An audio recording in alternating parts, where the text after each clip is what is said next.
semua yang percaya katakan amin. Silakan duduk. Bapak yang mulia memberkati. Shalom. Puji Tuhan, senang sekali pada pagi hari ini kita dapat berjumpa kembali, saudara-saudara. Pada saat ini saya akan menyampaikan firman yang saya beri judul, apakah Yeshua bagi segala bangsa? Untuk itu saya akan mengajak saudara untuk membuka kitab suci di dalam kitab Matius atau Matius pasal yang ke-10 ayat yang ke-5 sampai ayat yang ke-15. Kemudian nanti disambung pasal yang ke-15 ayat 21 sampai ayat yang ke-28.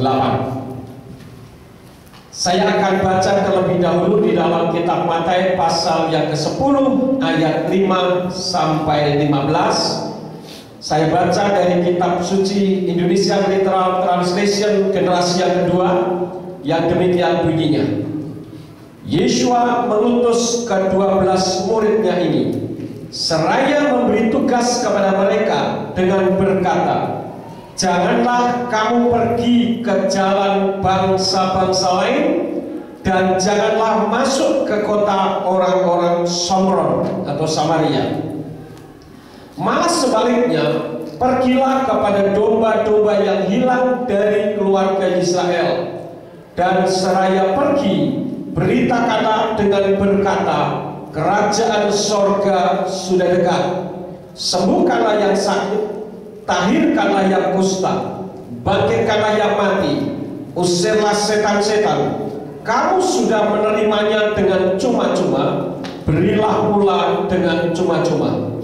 Janganlah kamu menyediakan baik emas maupun perak, ataupun uang di dalam sabukmu, ataupun tas perbekalan untuk perjalanan, ataupun dua helai pakaian, ataupun kasut, ataupun sebatang tongkat.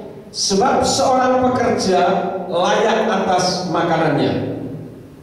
Dan ke kota atau desa manapun kamu masuk, periksalah siapa yang layak di antaranya dan tinggallah di sana sampai kamu berangkat lagi. Dan ketika masuk ke dalam sebuah rumah, salamilah itu, dan jika rumah itu sungguh layak, biarlah damai turun atasnya. Sebaliknya, jika hal itu tidak layak, biarlah damaimu kembali kepadamu. Dan siapa saja yang tidak menerima kamu ataupun tidak mendengarkan perkataanmu ketika keluar dari rumah atau dari kota itu, kebaskanlah debu kakimu.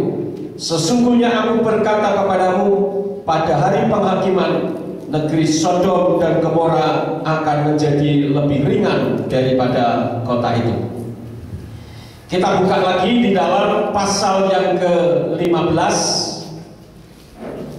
mulai ayat yang ke-21 sampai 28. Saya akan baca yang demikian bunyinya. Dan setelah keluar dari sana, Yeshua menyingkir ke daerah Tirus dan Sidon.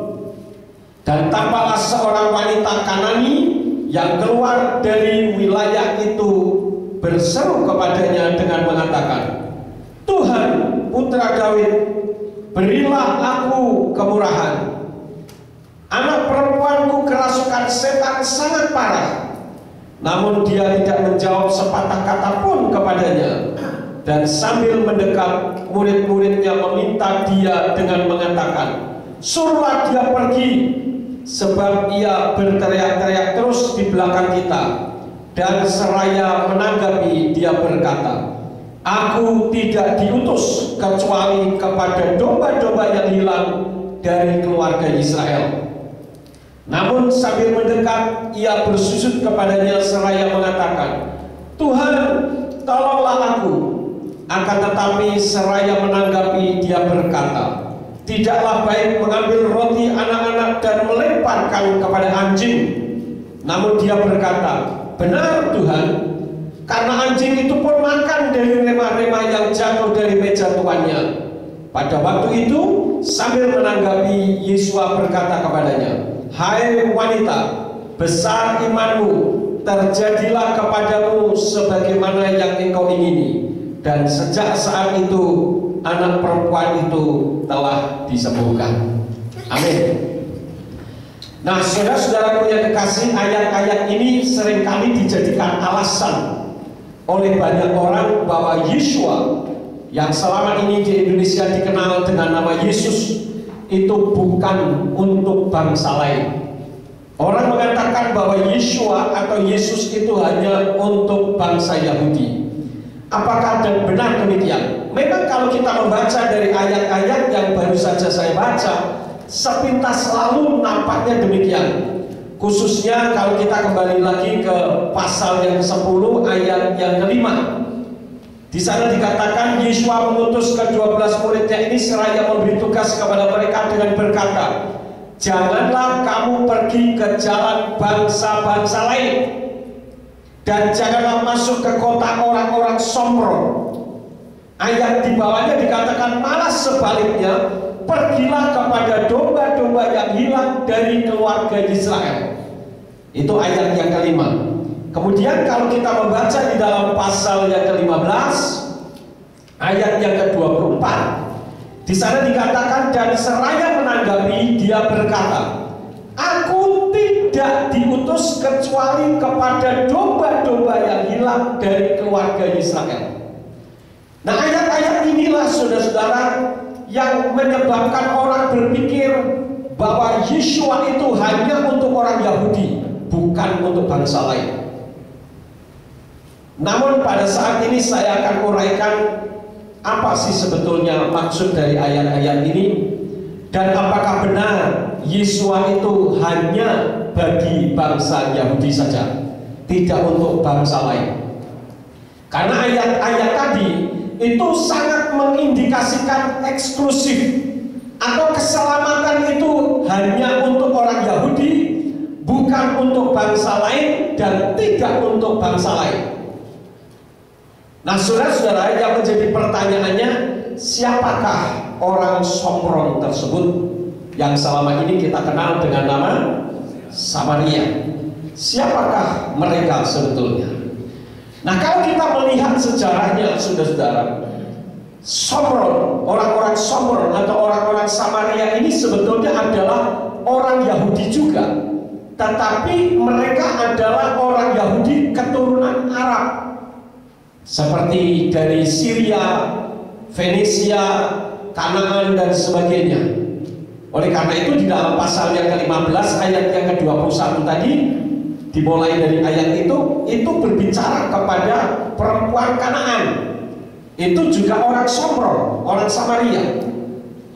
Nah, mereka ini oleh bangsa Yahudi diberi julukan apa, saudara-saudara? Kalau kita membaca di dalam pasal yang ke-15 ayat yang ke-26, Yeshua berkata, akan tetapi seraya menanggapi, dia berkata, tidaklah baik mengambil roti anak-anak dan melemparkannya kepada anjing. Jadi orang-orang Somron ini dijuluki oleh orang Yahudi anjing. Termasuk Rabi Saul juga pernah mengingatkan kepada sidang jemaat di Filipi. Coba kita membuka bersama-sama di dalam kitab Filipi pasal yang ketiga ayat yang kedua. Di sana Rabi Saul katakan, waspadailah anjing-anjing, waspadailah pekerja-pekerja yang jahat, waspadailah penyunat palsu. Jadi orang-orang Somron atau orang Yahudi keturunan ini oleh orang-orang Yahudi asli itu dijuluki anjing. Nah, yang menjadi pertanyaannya, kenapa mereka sampai dijuluki anjing? Dan itu sudah bukan lagi berbicara tentang penghinaan, tetapi sudah berbicara tentang satu paradigma. Oh, kalau seseorang orang Yahudi mengatakan anjing, berarti yang dimaksud itu, kira-kira begitu. Ya, jadi seperti kalau orang-orang Meksiko itu seringkali dijuluki sebagai orang hitam, ya, atau orang-orang negro yang dari Afrika Kenapa? Karena dianggap mereka banyak melakukan perbuatan jahat. Nah, kapan mereka dijuluki anjing? Awal-awalnya dan apa sebab mereka dijuluki anjing? Ternyata kalau kita pelajari sejarahnya adalah sejak adanya pertentangan etnis di antara mereka sebagai orang Yahudi asli dan orang Yahudi keturunan, dan itu dimulai pada abad yang ke-6 sebelum Masehi. Dan pertentangan ini terjadi akibat orang-orang Somron ini direndahkan oleh orang Yahudi. Kenapa? Karena orang Yahudi merasa bahwa mereka adalah bangsa pilihan Tuhan. Bangsa lain itu bangsa kelas 2. Apalagi saudara dan saya mungkin kelas 3 atau kelas 4, kita tidak tahu. Tetapi orang Yahudi merasa bangsa pilihan Yahweh, bangsa yang hebat, maka dipilih oleh Yahweh. Namun saya katakan bahwa orang Yahudi itu sebetulnya justru bangsa yang paling tidak hebat, tetapi dipilih oleh Tuhan menjadi bangsa yang luar biasa. Nah, saudara-saudara, hal ini pertentangan begitu tajam, khususnya perbedaan etnis. Saya kan orang Yahudi asli, dia kan Yahudi keturunan, ya. Nah, ini ada sedikit perbedaan. Seperti orang Chinese, kalau di Indonesia itu ada perbedaan. Orang-orang Chinese yang langsung datang dari negeri Tiongkok, terkadang mereka merasa bahwa saya ini lebih hebat daripada yang sudah keturunan di Indonesia. Kalau yang orang Chinese keturunan di Indonesia disebut babah, ini sudah lain. Ya, kalau yang masih asli dari sana, wah ini derajatnya lebih tinggi, kira-kira seperti itu. Ditambah lagi juga adanya satu penghancuran bait suci di Somron, milik orang-orang Somron, ya, di Bukit Gerizim, yang dilakukan dan dipimpin oleh Yohanan Hyrkanos. Yohanan Hyrkanos ini menghancurkan bait sucinya orang-orang Somron di Gerizim saat memperluas daerah Yudea. Oleh karena itulah maka pertentangan itu terjadi sampai zaman Yeshua. Namun realitasnya kalau kita membaca di dalam ayat-ayat selanjutnya, memang Yeshua memerintahkan murid-muridnya untuk menyelamatkan seluruh dunia. Coba kita membuka ayatnya di dalam kitab Matius atau Matius pasal yang ke-24. Kita lihat ayat yang ke-14. Di sana dikatakan, dan Injil kerajaan ini akan diberitakan ke seluruh dunia sebagai kesaksian bagi semua bangsa, dan kemudian akan datang kesudahannya. Perhatikan di situ dikatakan ke seluruh dunia sebagai kesaksian bagi semua bangsa. Jadi ini Injil itu berita keselamatan, kebenaran firman Elohim yang disampaikan oleh Yeshua itu bukan hanya untuk orang-orang Yahudi. Kalau kita membaca di dalam Matius pasal yang ke-15 tadi, khususnya pada ayat yang ke-24 yang seolah-olah Yeshua hanya untuk orang Yahudi, saya baca, dan seraya menanggapi dia berkata, aku tidak diutus kecuali kepada domba-domba yang hilang dari keluarga Israel. Seolah-olah seperti itu. Tapi sebetulnya ini berbicara tentang bagaimana Yeshua menguji iman perempuan Kanaan tersebut. Terbukti pada ayat yang ke-28-nya. Di sana dikatakan, pada waktu itu sambil menanggapi, Yeshua berkata kepadanya, hai wanita, besar imanmu, terjadilah kepadamu sebagaimana yang engkau ingini. Dan sejak saat itu anak perempuan itu telah disembuhkan. Artinya apa? Yeshua juga memberikan pertolongan kepada perempuan Somron ini yang adalah perempuan Kanaan. Artinya Yeshua tetap memberikan sambutan kepada orang-orang yang menurut pemikiran sementara orang dikatakan tidak.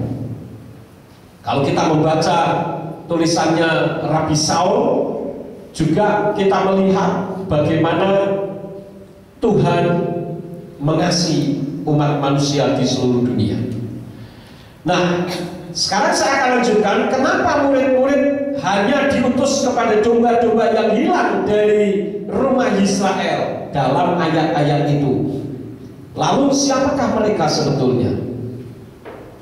Nah, saudara-saudara, di dalam kitab Yohanan atau Yohanes, kita lihat bersama-sama pasal yang ke-1 ayat yang ke-11. Di sana dikatakan dia telah datang kepada miliknya dan miliknya tidak menerima dia. Jadi kalau kita perhatikan apa yang dilakukan oleh Yeshua di dalam perkataannya, bahwa murid-muridnya itu diutus kepada domba-domba yang hilang dari rumah Israel terlebih dahulu, itu sebetulnya merupakan langkah awal untuk memperkenalkan diri kepada bangsa pilihannya. Kenapa? Karena mereka tidak mengenalnya. Untuk mempersiapkan tuaian besar yang terus terjadi sampai saat ini. Oleh karena itulah, maka ini hanya langkah awal memperkenalkan diri. Kenapa? Karena di dalam kitab Yohanan pasal 1 ayat yang ke-11, orang-orang Israel tidak mengenal. Sampai detik ini pun mereka masih banyak yang menolak Yeshua HaMashiach yang selama ini dikenal dengan Yesus Kristus sebagai juru selamat mereka. Jadi sampai saat ini mereka sedang menantikan Mesias, sang juru selamat itu. Saudara-saudaraku yang kekasih, saya ingin menyampaikan kepada saudara, dan selama ini apa yang saya sudah sampaikan terrealisasi semuanya. Saya ingin memberitahu bahwa kita pun sekarang harus mulai mempersiapkan infrastruktur untuk tahun-tahun yang akan datang. Karena tahun 2014 di dalam hati saya merasa itu akan menjadi tahun keberkatan yang sangat dahsyat bagi gereja kita. Saudara bisa buktikan apa yang saya ucapkan pada saat ini. Oleh karena itu, kita sebagai sidang jemaat yang ada, mari kita mulai mempersiapkan mental kita. Pada saat ibadah RF Sabar kemarin saya sudah ungkapkan, saya katakan bahwa sidang jemaat masih kurang untuk bisa menerima orang-orang baru. Familiarnya masih kurang.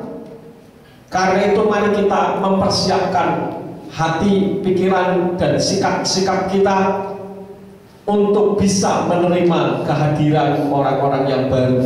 Kita bisa berbuat ramah, bersahabat dengan mereka, dan bahkan mampu membimbing mereka. Saudara siap? Kita harus memulainya, mempersiapkan diri. Kalau infrastrukturnya saja belum siap, bagaimana Tuhan mau kirim jiwa-jiwa bagi kita? Perhatikan itu dengan baik. Jadi saudara-saudara, alasan yang disampaikan oleh Yeshua supaya datang terlebih dahulu hanya kepada rumah-rumah orang Israel adalah karena sebagai langkah awal untuk memperkenalkan diri kepada bangsa pilihannya. Karena kedatangan Yeshua di atas muka bumi ini belum bisa diterima dan tidak diterima oleh mereka. Terbukti Yeshua ditolak, disalib. Itu yang pertama. Dan itu juga teraplikasi di dalam kehidupan kita. Saya meyakini untuk kita melakukan tuaian besar, maka kita harus menyiapkan infrastrukturnya, mempersiapkan diri sama seperti mereka. Jadi apa yang saya sampaikan ini menjadi satu langkah awal untuk kita melakukan tuaian besar. Karena ini adalah masa-masa kedatangan Yeshua HaMashiach untuk yang kedua kali. Sekarang yang kedua, orang-orang Israel yang menantikan Mesias sebagai juru selamat itu menjadi prioritas utama. Oleh karena itu, kalau saudara dan saya sudah sejak tahun 2000 kita mengenal tentang kebenaran yang hakiki, yang selama ini dilupakan oleh gereja, yang selama ini dilupakan oleh umatnya sendiri, khususnya tentang Tuhan Sang Pencipta yang bernama Yahweh itu, maka itu merupakan prioritas utama bagi kita. Dan saudara bisa melihat tahun 2014 ke sana akan menjadi tahun penuh yang besar-besaran, karena orang akan mengenal kebenaran ini. Memang kalau kita melihat konteksnya pada saat itu mengacu dan berbicara tentang Yeshua yang tidak dikenal. Namun di Indonesia ini khususnya banyak umat-umatnya yang justru tidak mengenal Tuhannya sendiri yang mencipta alam semesta ini. Jadi ini merupakan semacam paralel. Kalau orang Yahudi mengenal Yahweh dan sangat menghormati, sehingga mereka memanggilnya dengan Hashem. Hashem itu Ha, itu Shem itu nama. Memanggilnya dengan nama itu, atau dengan Adonai. Adonai itu dari kata Adon Ani. Adon itu Tuan, Ani itu aku. Jadi Adonai itu Tuanku. Memang Adonai dan Hashem itu bukan nama, tetapi itu julukan. Nama itu atau sang nama atau Tuanku. Karena apa? Mereka sangat menghormati dan menghargai.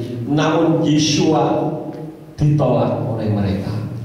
Nah, di Indonesia justru Yeshua diterima, tetapi Yahweh ditolak. Padahal Yahweh itu adalah Tuhan yang mencipta langit dan bumi beserta dengan segenap isinya. Bahkan para nabi pun menyembah kepada Yahweh. Jadi ini ada semacam paralel begitu. Dan saat ini untuk di Israel itu hanya sekitar 3% saja orang yang mengenal dan menerima Yeshua HaMashiach sebagai Elohim, yang terkenal dengan kaum Mesianik, dan mereka pun di tanah Israel teraniaya. Kita di Indonesia juga teraniaya. Dalam satu dasawarsa yang lalu kita mengalami penderitaan yang luar biasa.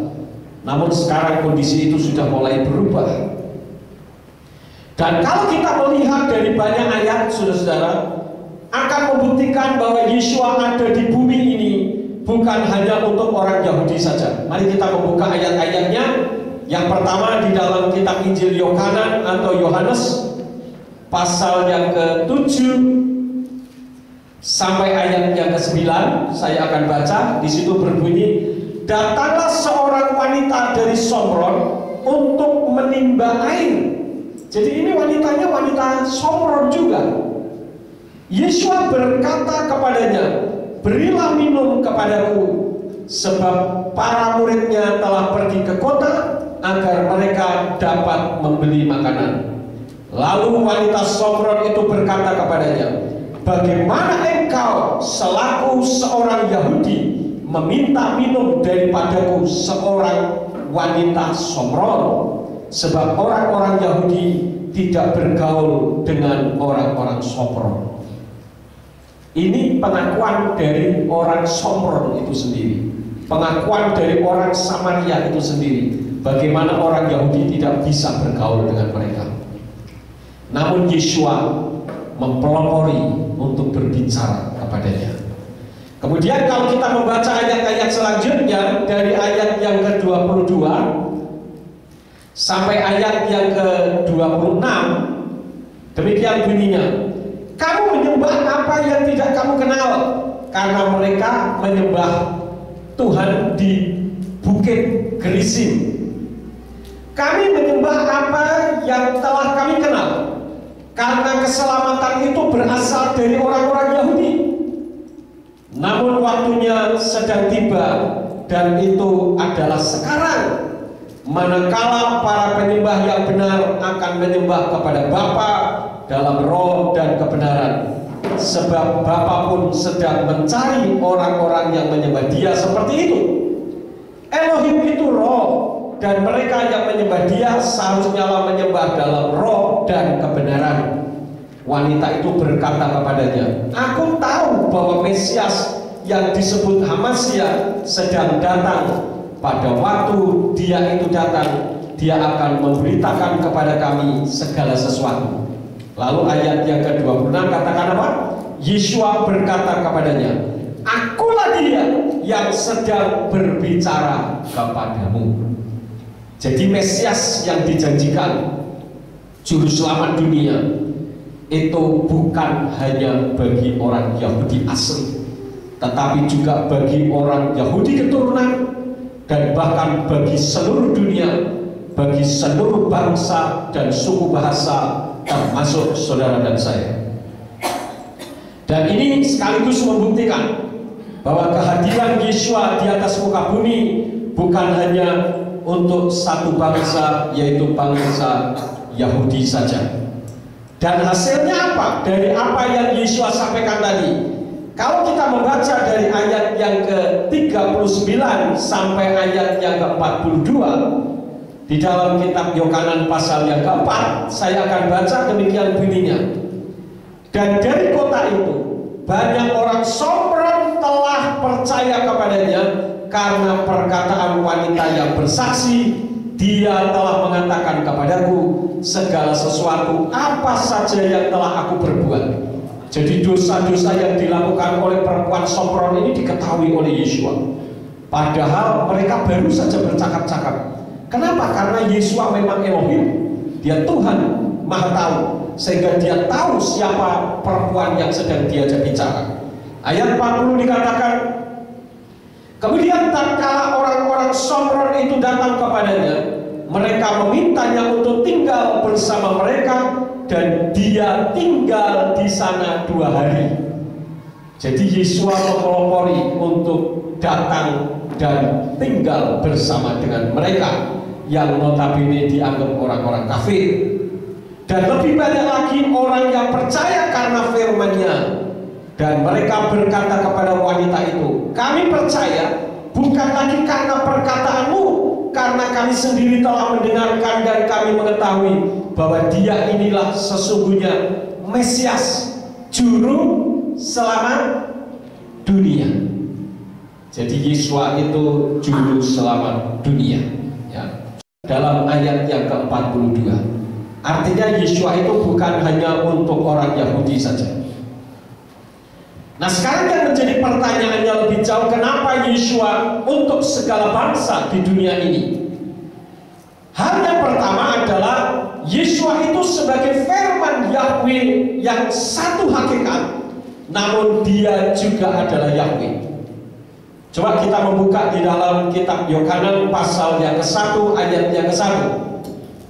Saya akan baca terlebih dahulu di dalam kitab Indonesian Literal Translation generasi yang kedua.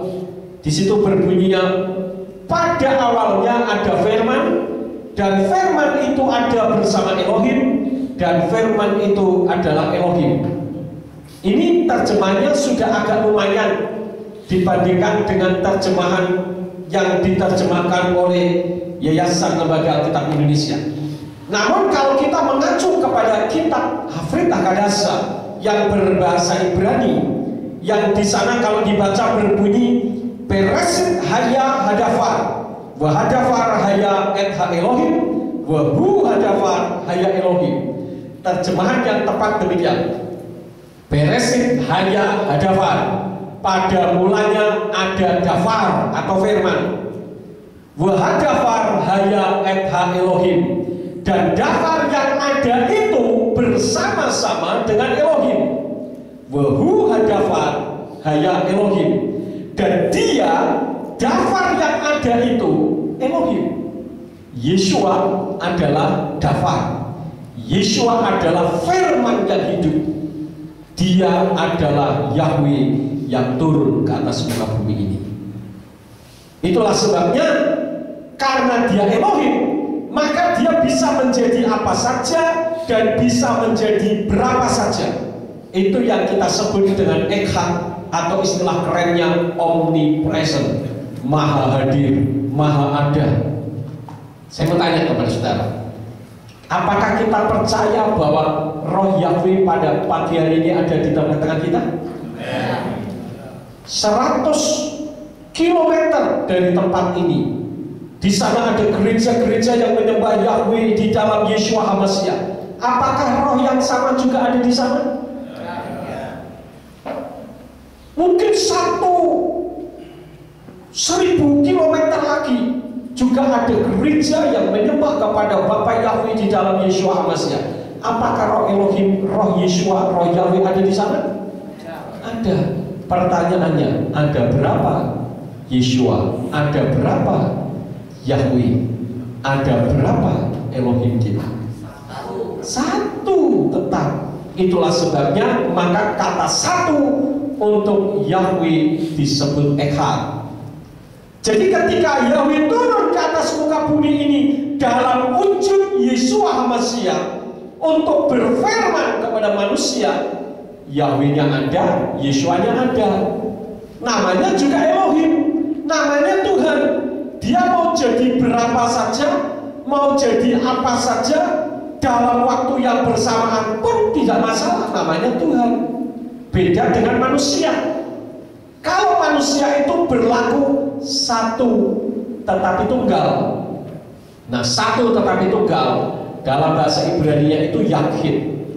Beda dengan Echad. Kalau Echad itu satu tetapi jamak. Ini memang aneh. Bagaimana mungkin satu tetapi jamak? Satu ya tunggal. Dan itulah manusia, yaitu Yahid. Kalau orang yang bernama Yakub Sulistyo sekarang ini sedang berada di depan saudara, saudara mau cari orang yang bernama Yakub Sulistyo di tempat lain, nggak akan menemukan. Paling-paling juga menemukan orang yang sama seperti Yakub Sulistyo, Lukas Sutresno. Tapi kan itu beda, saudara, beda pribadi. Tapi kalau Elohim, Yahweh, pada saat dia turun ke bumi dalam wujud manusia, Yahweh-nya ada apa tidak? Yahweh-nya ada atau tidak? Ada. Ya. Karena dia maha kuasa, El Shaddai, Elohim yang maha kuasa. Kemudian hal yang kedua, juru selamat manusia itu hanya Yeshua. Ya, jadi kembali ke pertanyaannya, kenapa Yeshua untuk segala bangsa di atas muka bumi ini? Karena juru selamat manusia itu hanya Yeshua HaMashiach. Coba kita membaca di dalam kitab Injil Yohanan atau Yohanes pasal yang ketiga ayat yang ke-16. Di sana dikatakan, sebab Elohim demikian mengasihi dunia ini sehingga dia mengaruniakan putranya yang tunggal, supaya setiap orang yang percaya kepadanya tidak akan binasa, melainkan dapat memperoleh hidup kekal. Yeshua itu dijuluki putra Elohim. Itu hanya sebutan julukan, bukan berarti Elohim punya anak. Seperti contohnya anak baju.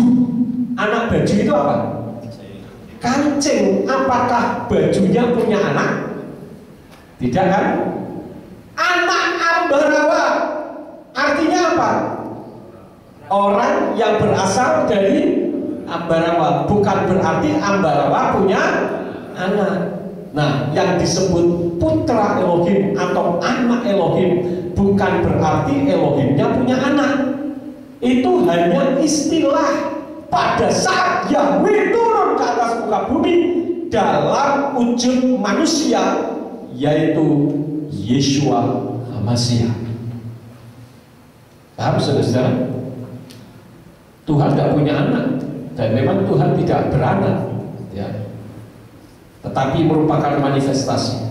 Kemudian kita lihat lagi, kalau kita membaca di dalam Yohanan pasal yang ketiga ayat yang ke-16, perhatikan di situ dikatakan, sebab Elohim demikian mengasihi dunia ini.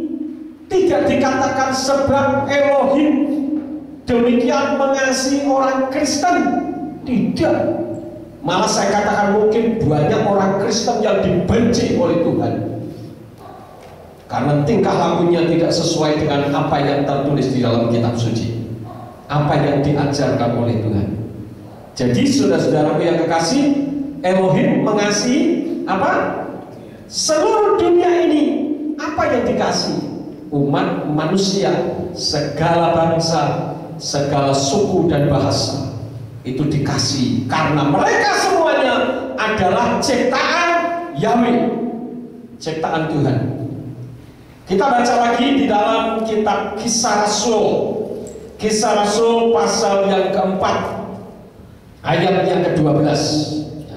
Kenapa Yeshua untuk segala bangsa di atas muka bumi ini? Kisah 4 ayat yang ke-12 dikatakan, dan keselamatan tidak ada di dalam yang lain siapapun, karena di kolong langit ini tidak ada nama lain yang telah diberikan kepada manusia yang di dalamnya kita dapat diselamatkan. Jadi yang menyelamatkan hanya Yeshua Mesias. Jadi fokus kita tetap untuk memperkenalkan juru selamat dan sebagai pintu gerbang kepada Bapa Sorgawi, yaitu Yahweh.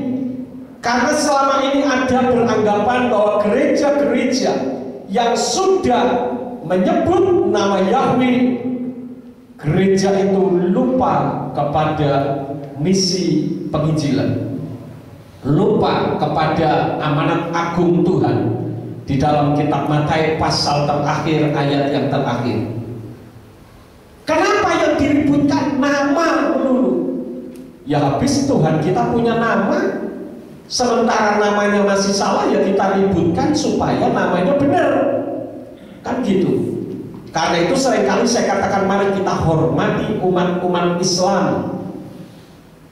Kembalikanlah Tuhan mereka yang bernama Allah itu, karena kita punya Tuhan sendiri. Punya Tuhan sendiri tidak disebut. Tuhan orang lain dipeluk, dicium-cium, ketika diminta sama yang punya tidak diizinkanlah. Keliru ini. Karena itulah melalui kesempatan pagi ini saya menghimbau kepada semua saudara yang mendengarkan firman ini, yang sudah mengakui Yeshua HaMashiach atau selama ini dikenal dengan Yesus Kristus sebagai Tuhan, kembali saja kepada kebenaran. Kembalikan nama sesembahan lain yang tidak seharusnya berada bersama dengan kita. Kita panggil-panggil dan kita sebut-sebut. Biarkan itu menjadi haknya umat Islam, karena memang itu nama Tuhannya. Kenapa harus seperti itu? Karena kitab suci juga melarang kepada kita. Coba kita lihat bersama-sama di dalam kitab Keluaran pasal yang ke-23 ayat yang ke-13. Di situ dengan jelas dikatakan, dan dalam segala hal yang telah kufirmankan kepadamu, haruslah kamu waspada. Juga nama sesembahan-sesembahan lain jangan kamu sebut-sebut, itu jangan terdengar dari mulutmu. Jadi kalau umat Islam menyembah kepada Allah, biarkan mereka menyembah dengan damai sejahtera. Jangan kita usik. Kita hormati dan kita hargai mereka, karena kita punya Tuhan sendiri. Sehingga antara umat Islam dan umat Nasrani ini bisa berjalan bersama-sama, berdampingan, sehingga Indonesia menjadi negara kesatuan Republik Indonesia yang tidak terpecah belah hanya urusan agama. Ini yang harus disadari oleh umat-umat yang selama ini lupa punya Tuhan sendiri yang bernama Yahweh. Jadi kita bukan hanya berbicara soal ngurusin nama, karena memang ini yang perlu diluruskan terlebih dahulu. Kemudian yang ketiga, saudara-saudara, yang ketiga, kenapa murid-murid hanya diutus kepada domba-domba yang hilang dari rumah Israel? Yang ketiga, ternyata untuk mengangkat umatnya di antara bangsa-bangsa. Coba kita membuka di dalam Kisah Rasul pasal yang ke-15. Kita lihat Kisah Rasul pasal yang ke-15 ayat yang ke-14. Di situ dikatakan, Simon telah menjelaskan bagaimana Elohim pertama-tama telah menaruh perhatian untuk mengangkat bagi namanya dari antara bangsa-bangsa. Jadi saudara-saudara, karena Yeshua akan memulihkan dirinya sendiri bagi Bapa Yahweh. Saya ingatkan bahwa orang Yahudi secara umum sampai sekarang ini masih menantikan Mesias Sang Juru Selamat. Jadi oleh anugerahnya kita bisa mengerti dan menerima tentang masalah ini, serta beriman kepada Yeshua Sang Firman sebagai pintu masuk ke dalam kerajaan sorga, tempat di mana Bapa Yahweh bertahta. Selama ini orang hanya mengertinya Bapa siapa? Ada banyak Bapa. Ada orang yang mengatakan begini, kalau Yesus Kristus sendiri yang mengajarkan tentang nama, menyebut nama Yahweh, saya akan ikuti. Lah sudah jelas Yeshua mengajarkan hal itu. Kalau saudara membaca di dalam kitab Matius pasal yang ke-22 ayat yang ke-37, di sana dengan jelas di dalam kitab berbahasa Ibrani dikatakan, Wayomer Yeshua Elai wahafta et Yahweh Elohika bekal fafka ufkal nafseka ufkal madaika. Firman Yeshua kepadanya, kasihlah Yahweh Elohimmu dengan segenap hatimu, segenap jiwamu, dan dengan segenap hatimu, segenap akal budimu. Pokoknya segala eksistensi kita. Saya pernah menyampaikan ayat ini dalam khotbah seri 5 seri. Masih ingat saudara-saudara? Ya, 5 seri saya ungkapkan dari satu ayat itu. Bagaimana Yeshua mengajar untuk kita mengasihi Yahweh dengan segenap hati, segenap jiwa, segenap akal budi kita. Pokoknya semua eksistensi kehidupan kita hanya untuk Dia. Jadi kalau Yeshua sendiri mengajar untuk mengasihi Yahweh, tapi kita tidak mau nurut ajaran Yeshua, lalu Yeshua yang mana lagi yang Anda ikuti? Berarti itu yang disebut oleh Nabi Saul sebagai Yeshua yang lain atau Yesus yang lain. Kenapa di situ tidak mengatakan kasihlah aku dengan segenap hatimu, segenap jiwamu, dan segenap akal budimu? Kenapa tidak mengatakan demikian? Karena Yeshua di bumi ini hanya sebentar saja. Kita tahu bagaimana masa pelayanannya hanya 3,5 tahun saja. Setelah itu dia kembali ke surga. Karena dia merupakan manifestasi dari Yahweh. Jadi apa yang saya sampaikan saudara-saudara, ini tidak berbicara soal agama, karena agama tidak menyelamatkan, termasuk agama Kristen. Dan ini tidak ada sangkut pautnya dengan kristenisasi, ya, karena tidak ada istilah itu. Selama ini orang selalu terjadi bentur-benturan karena adanya yang salah di dalam melangkah. Ketika beberapa waktu yang lalu saya diajak ngobrol dengan beberapa kiai, saya tidak perlu sebutkan namanya. Mereka berkata, kenapa hal ini bisa sering terjadi salah paham antara umat Nasrani dengan umat Islam? Bukankah kalau seperti ini baik adanya? Saya katakan ya, memang karena akibat kesalahan terjemahan. Akibat kesalahan terjemahan itu, maka kalau saya boleh ibaratkan umat Nasrani naik mobil di Indonesia berada di sebelah kanan. Kalau saudara naik mobil di sebelah kanan, kira-kira apa yang terjadi? Ya, tabrakan. Kecuali kalau saudara di Amerika, saudara harus naik mobil di sebelah kanan karena setirnya di kiri. Kalau saudara naik mobil di sebelah kiri, saudara akan ditabrak. Jadi kita harus menurut aturan sesuai dengan peraturan yang berlaku. Nah, kitab suci mengajarkan kepada kita peraturan-peraturan yang ada. Kalau kita melanggar pasti akan bertabrakan terus dengan yang lain. Namun selama ini gereja tidak menegakkan kebenaran. Yang ditegakkan oleh gereja adalah tradisi gereja, doktrin gereja, bukan kebenaran firman Tuhan. Kemarin saya membaca di internet, karena saya seringkali mendengungkan juga tentang masalah Natal. Ini di mana-mana orang sedang ribut soal Natal karena ini mendekati tanggal 25 Desember. Orang katakan Yeshua HaMashiach, Yesus Kristus lahir tanggal 25 Desember. Kebetulan kemarin saya mendapatkan link dari satu situs yang menyatakan bahwa saat ini di Israel sedang terjadi badai salju yang ekstrim. Beberapa waktu yang lalu, kira-kira sekitar 2 hari yang lalu, saya membaca di internet, ada yang mengatakan, orang yang mengatakan bahwa Yesus Kristus tidak lahir tanggal 25 Desember itu sesat. Karena yang ada bahwa tanggal 25 Desember memang di sana musim dingin, tetapi bagian tertentu. Wah, ini pembohongan, saudara-saudara. Pembohongan. Sekarang dengan dulu musim itu selalu hampir bersamaan. Coba saudara survei di internet, lihat apa yang terjadi di Yerusalem, di Bethlehem, apa yang terjadi saat-saat ini. Ini belum tanggal 25 Desember. Ini sedang mengalami musim salju yang hebat. Kemarin di fotonya itu saya lihat sampai pakai bulldozer untuk membulldozer salju. Bagaimana mungkin ada para gembala menggembalakan kambing domba di padang? Mereka mau pakai baju hangat model kayak apa? Tidak ada itu, saudara-saudara. Ya, saya sudah terangkan juga tentang hal ini. Karena itu saya menghimbau kepada saudara, kepada kita semuanya yang sudah mengerti kebenaran, mari kita gali kebenaran firman Tuhan dengan sebenar-benarnya.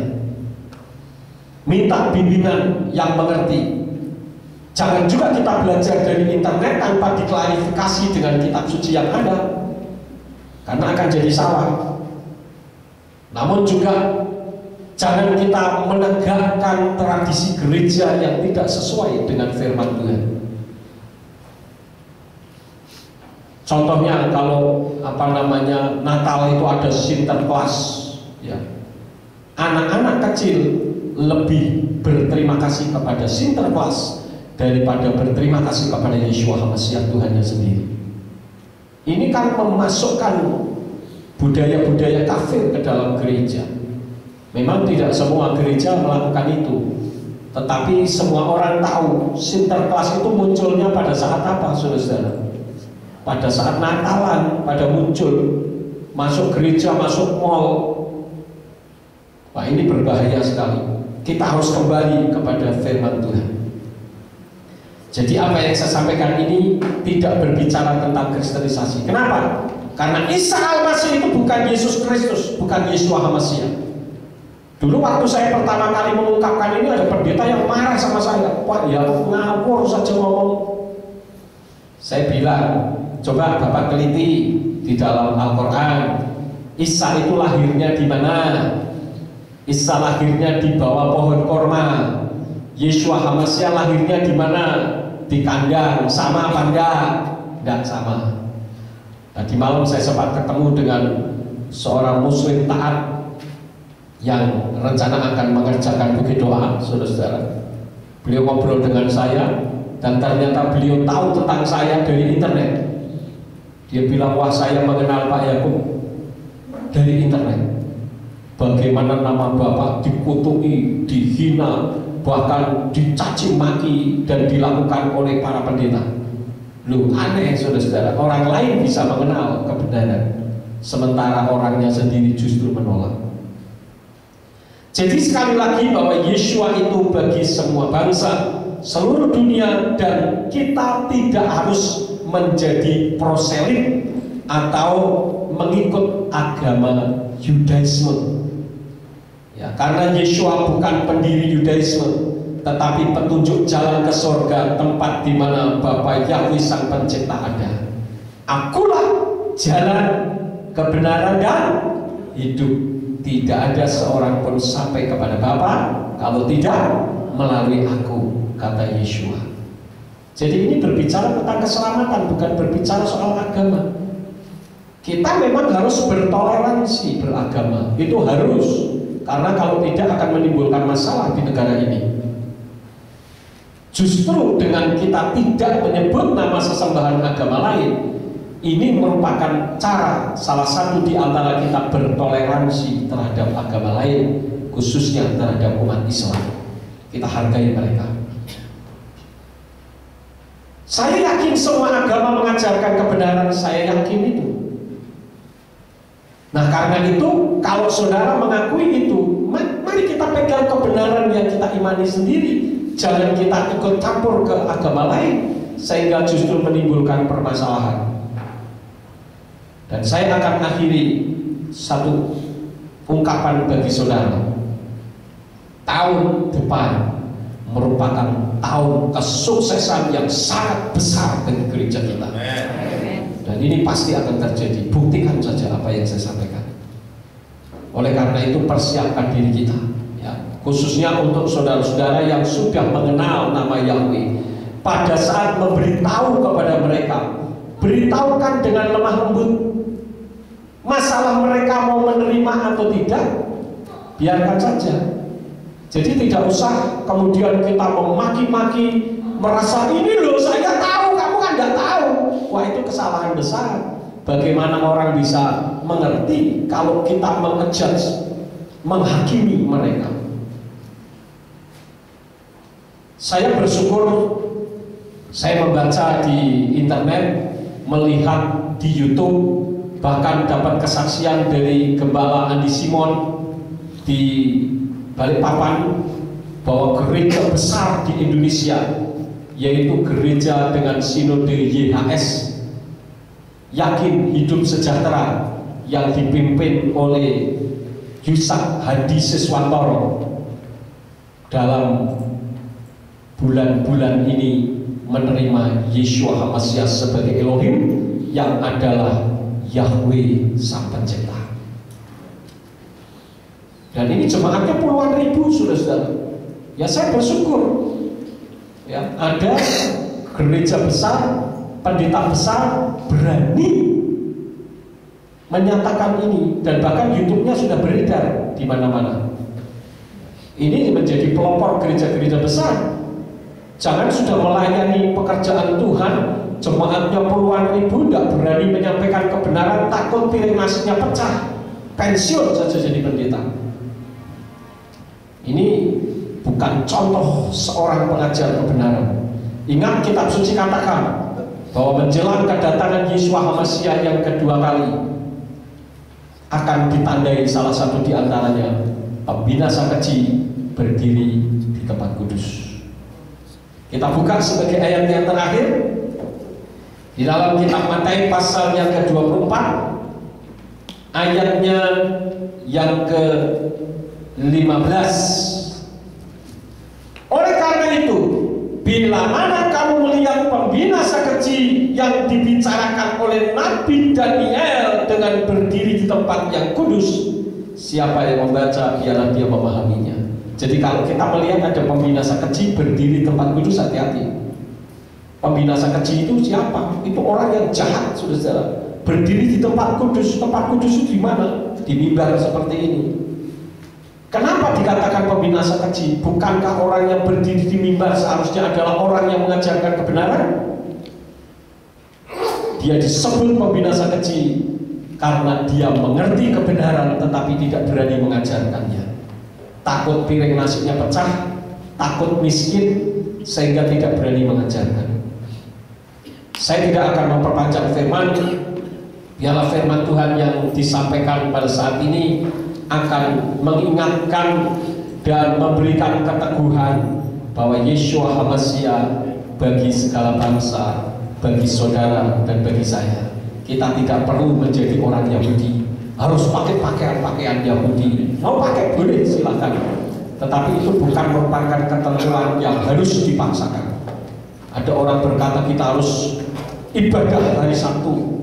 Kalau bisa silahkan, itu bagus. Tetapi Tuhan Yeshua HaMashiach adalah Elohim atas hari Sabat. Artinya saudara mau berhari Sabat hari apa saja tidak masalah. Ya, kalau bisa hari Sabtu, go ahead, bagus.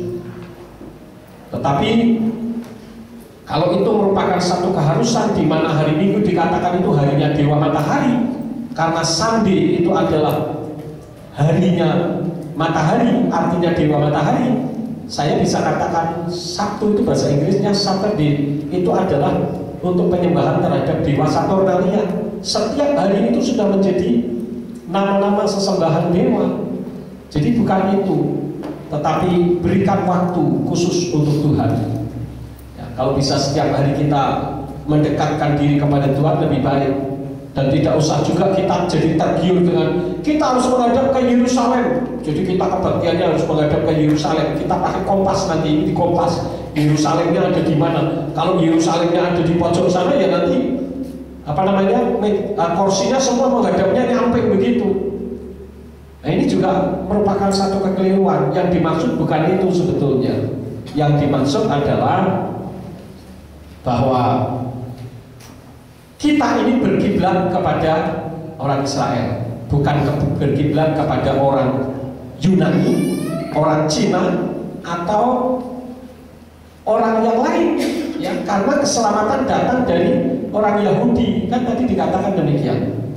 Coba kalau kita harus menghadap ke Yerusalem, ke sana, katakanlah mata kita ngelirik 1 derajat itu sudah sampai ke Cina atau mungkin sampai ke India, tidak cocok, ya. Ini hanya hal-hal yang tidak bisa dipahami. Baik, saudara-saudara, saya tidak akan memperpanjangkan. Biarlah firman ini menjadi berkat di dalam kehidupan kita. Amin buat firman Tuhan. Mari kita bangkit berdiri bersama-sama.